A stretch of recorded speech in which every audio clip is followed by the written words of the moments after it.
Here's one more piece I don't see a lot of people talking about in the trauma recovery, CPTS recovery space.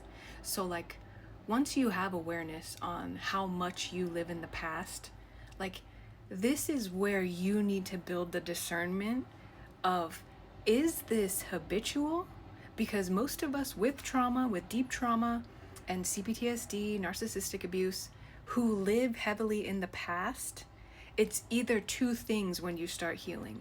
It's either something is trying to repeatedly show you, hey, this issue is not processed. You need to do some more feeling on it. You need to sit and look at it like something is here.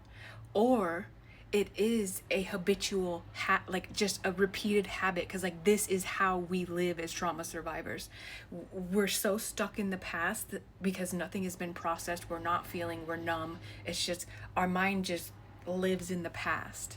And again, when you want to create something that is not the past, you can't be living thinking in the past. So on your healing journey, you have to like become aware. And like I'm at the point now where I am very aware, like this is just a habit. Like I think in the past because that's what I've always done. I've always worried, been hypervigilant, like protect yourself, we're not safe. But I now I know I'm safe now. I have done the work to build safety in my life. I've done the work to like name what has happened to me. And I know enough that like when something repeatedly happens, like is pulling from the past for me, it means like, okay, maybe there's something here that I need to look at, assess, and sit with.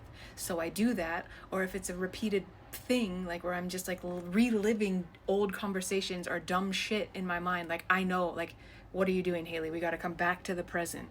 Like, so you have to use your mind, your thought awareness, and that discernment to be like, okay, is there something here? Do I need to pause and reflect?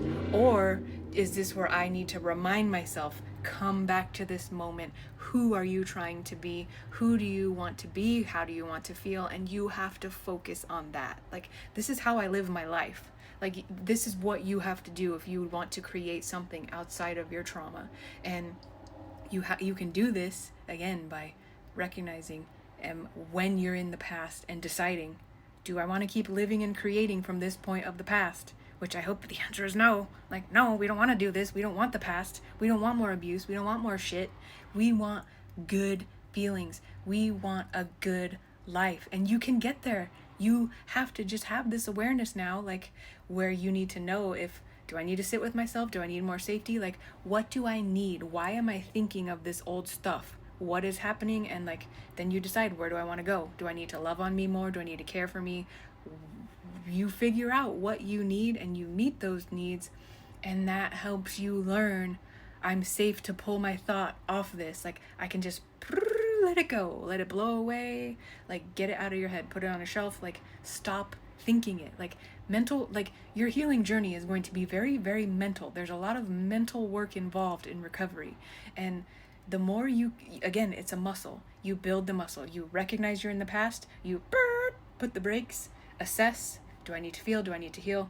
Or am I just stuck in this pattern of repeatedly thinking this freaking dumb story? And if you're in that latter place, you just let it go, and we're going to replace it with, I want to feel joy. I want to feel like I love my life. I want to feel good. So then you start focusing more down the good road, and you're thinking these good thoughts. You're thinking, okay, I want money. I want to feel happy. I want to go get this thing. And so you start generating these like, okay, happy thoughts, happy feelings. We're going to think happy things. And like, you have to reprogram your mind from the past into the present. You are trying to live in safely, and where you're trying to be the best you, the most loved you, the you that is not abandoned.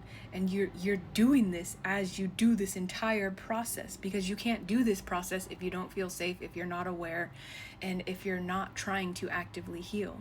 And I teach all of this inside of Unlocking Life. Link is in my bio if you want help on this recovery journey from trauma, narcissistic abuse, and a lifetime of codependency. I love you guys. Bye.